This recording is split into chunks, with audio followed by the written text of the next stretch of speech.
Welcome to the 51st episode of Democracy at the Crossroads. We have already discussed the electoral bonds issue in two previous episodes, in our 46th and 48th episode.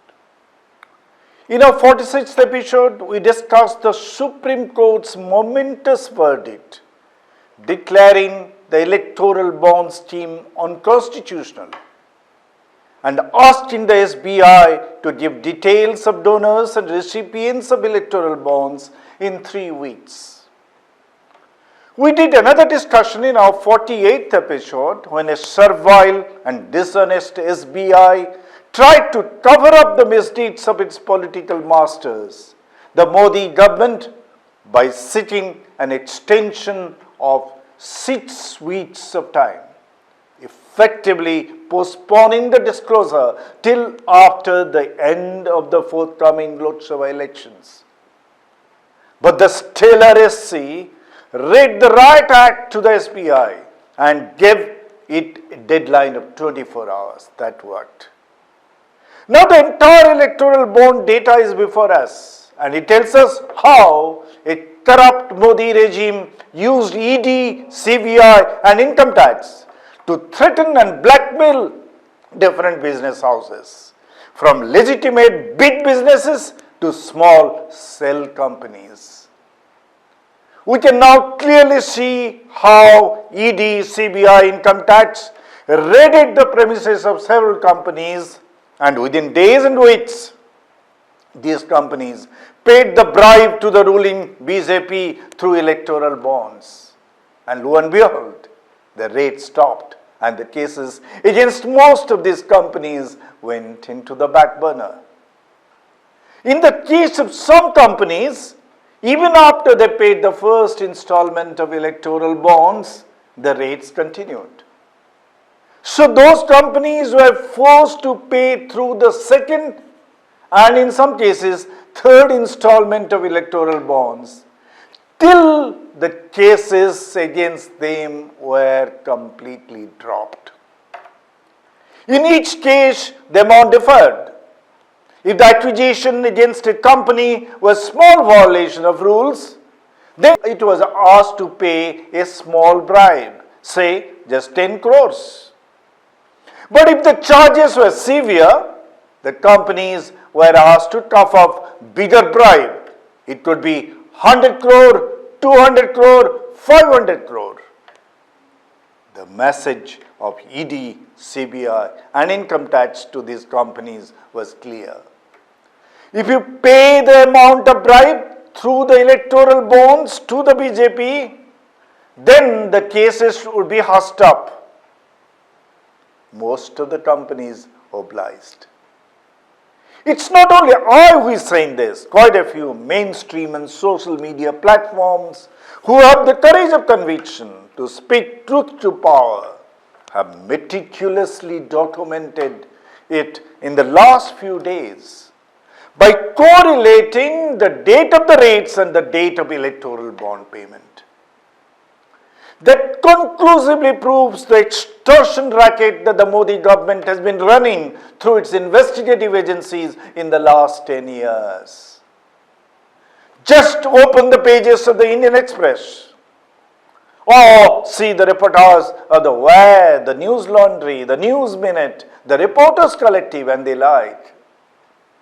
The courageous media platforms have laid bare the deeply entrenched corrupt dealings of the Modi government. They have shown how in 2018 the finance ministry put out a list of 19 companies as high risk under the Prevention of Money Laundering Act, PMLA, the dreaded PMLA. All these 19 companies bought electoral bonds worth different denominations. And as you can expect, the names of 18 of these 19 companies were removed from the high-risk list the next year. The only one that was left out was asked to pay more money to get off the hook. You, the people of India, can see how the Lutera Modi government ran a corrupt extortionist regime in the last 1 decade. We, the people of Bharat, can see how venality, double face, fraud is built into the DNA of the Modi government. How it had sought to institutionalize all these vices through an opaque electoral bond scheme.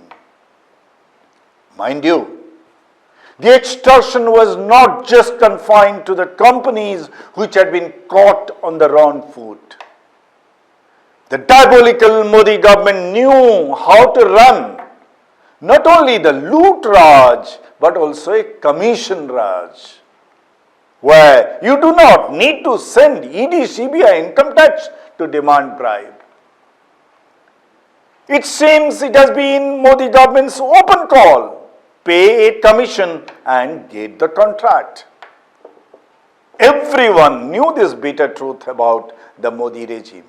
The electoral bonds have clearly, openly vindicated it.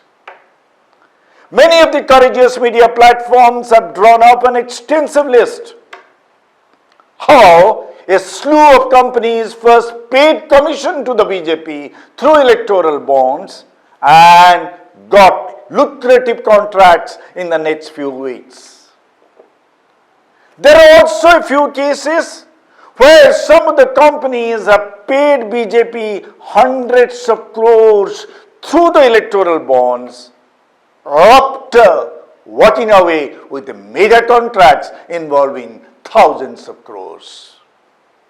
Thanks to the Supreme Court of India's newfound courage, the Modi government's corrupt shenanigans have come to light. It's now as clear as the daylight. But Prime Minister Modi's and BJP's blind communal supporters cannot see it. For them, the only thing that matters is that Modi has shown the Muslims their place by building the Ram temple where their centuries-old Babri Masjid stood. For that section of the electorate that is perversely communal, corruption of a few thousand crores hardly matters. They say Congress took bribes for decades. Why can't the BJP take some bribe? Can you, the true Indians, see the fraudulent Modi government's real fish?